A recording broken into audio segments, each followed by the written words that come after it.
we can get things loaded up and running. This looks a lot better already. Sweet.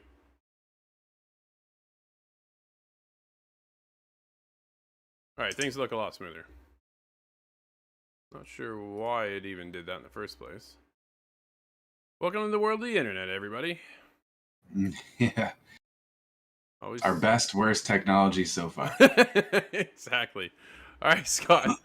let's move on, Scott, to Arcadeageddon. Now is actually available for PlayStation Plus members. And I pulled in an article here from the PlayStation blog. This is Jared Gerderson. He's the head of creative design at Ilphonics, and this is who's creating this one. We all know the Predator game, so that launch, we had a great time with that one. It's very unique in the way that how that worked. But I want to get into this one and how he kind of touched on the process of what went into creating this game.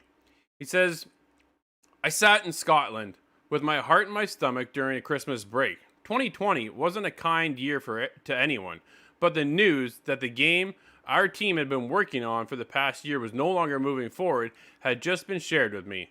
This seems to be a very fitting end to an extremely hard year. That was not even what bothered me the most. Games are canceled all the time in our industry, but this one was different.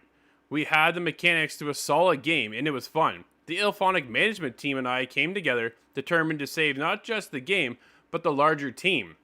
Gilly, the owner of a local arcade, is trying to save his business from a faceless mega corporation. To do so, he takes all the top arcade games and connects them all to make a super game. Unfortunately, the Megacorp, Fun Co., hacks the game and injects a virus. You and your friends need to save the game in the last hometown arcade."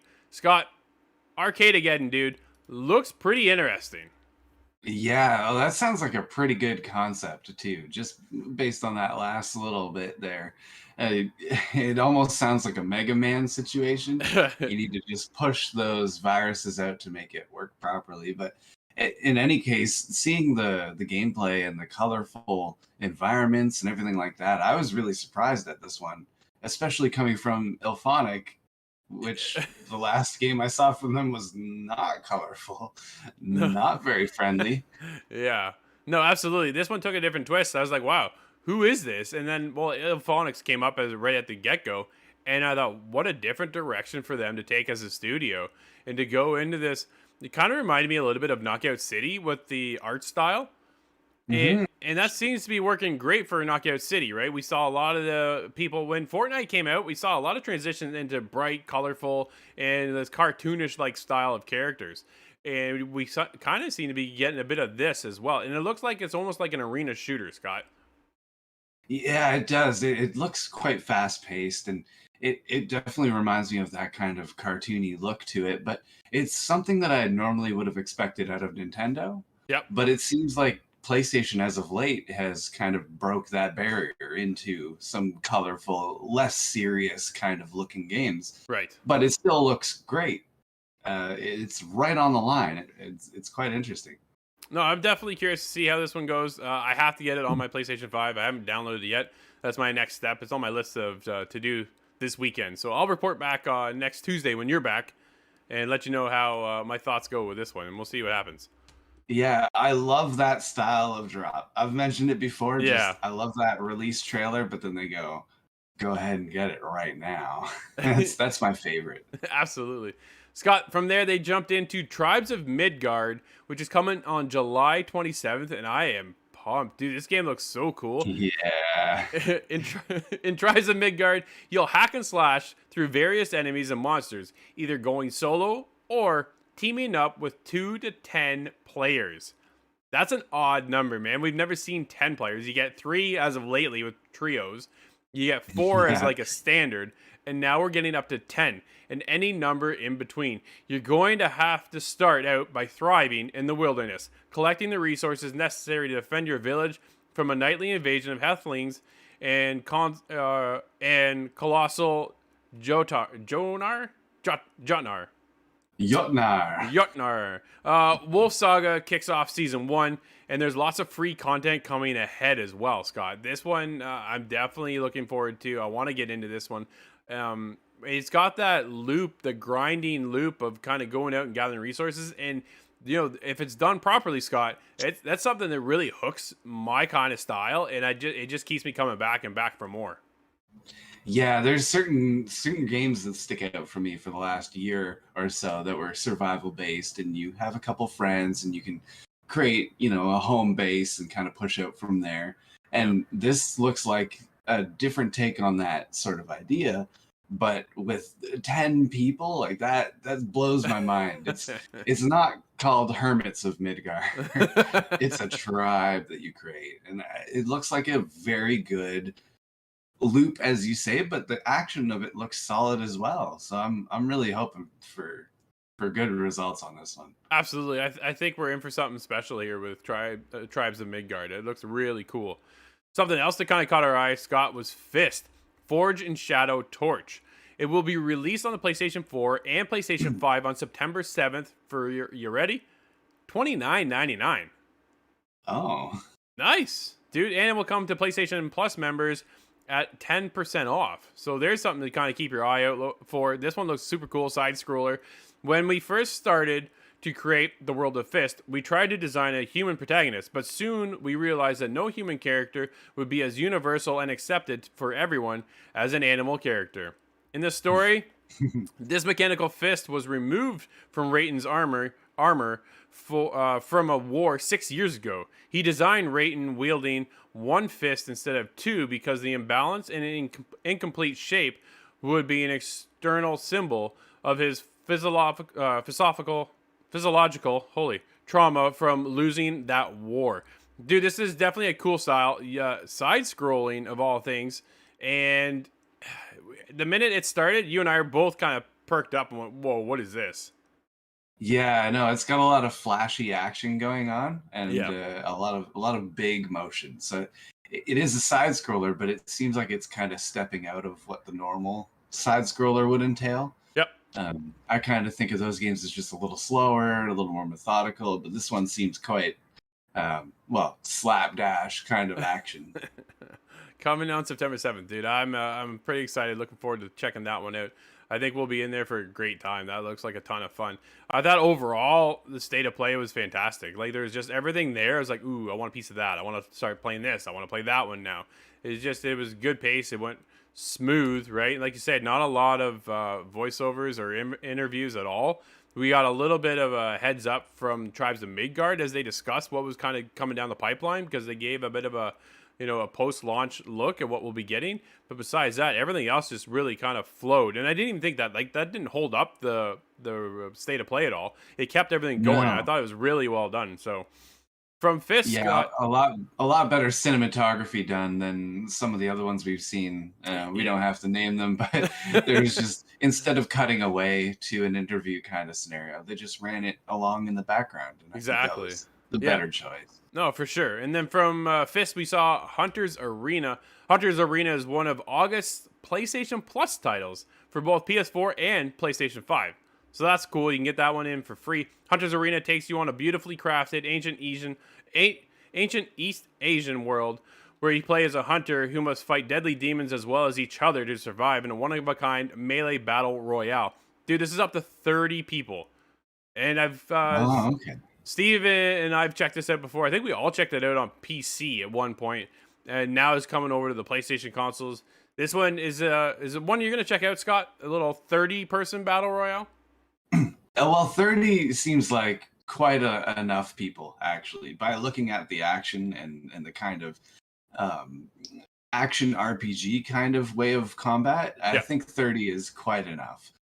I'm very curious to this one, but I have to mention, at first I thought this was actually Naraka Blade yeah, Point, but the characters were a little less serious, and that was my first hint. And then, of course, it wasn't Naraka. So I think they are kind of entering in a competitive place yep, because, like this one says, there is no melee action RPG inspired kind of battle royale yet.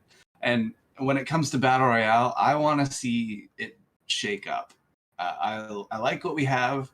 There's kind of the three big main battle royales at for the sure. moment, and they're all shooters. Yeah. So I'm excited to see how the action works out in this one. And if it's something that's important and special and people really like it, then we're going to see a lot more like that. And I think that's a good move. I think so, right? I think this one stands out because it's a little bit different than what we typically get in the world of Battle Royale. So it's nice to see this transition, and we'll see how well it kind of takes off and sticks around. I think moving on to PlayStation Plus next month is a fantastic move for them because Oh it gets yeah. them in a lot more hands and in a lot more faces than I think it normally would have if they came out and said, "Hey, you have to buy this for $29.99 or whatever their price may be," right? Or even $20. I don't know what their initial value is going to be for the game at all. It didn't say within the press release, but it said at least it's coming to PlayStation Plus. And we've seen the rise of Rocket League when that first launched. It came as a PlayStation Plus game, and dude, it just exploded. Oh yeah, getting that amount of people onto it day one Yeah. is, well, super key. You want to have a solid launch that goes for any game.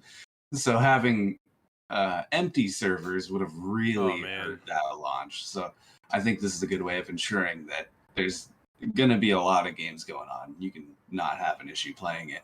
I really hope that it works out with everybody jumping in. There might be a lot of mixed opinions of it coming out. So I hope we can kind of weather the first few weeks and see how it lies. Well, any online service game never seems to launch smoothly, so we'll keep an eye Yeah. on Hunter's Arena and see how well that launches and how their servers can handle an influx of PlayStation Plus members. Yeah, I hope they've calculated that one because, well, if Apex was any indication, there'll be a lot of traffic. Exactly. Scott, let's get into Sifu, which we saw a day. We had a date of 2021, and then it just rolled over till 2022. But it was a cool story. In today's State of Play trailer, we wanted to give you a short glimpse of our aging mechanic in an all new environment. Starting in a nightclub, our main character will soon find themselves in an underground fight club and will have to prevail through combat in order to reach their target. The progressive and subtle evolution of your surroundings as you get deeper into the hideouts of your enemies is a strong theme throughout the game.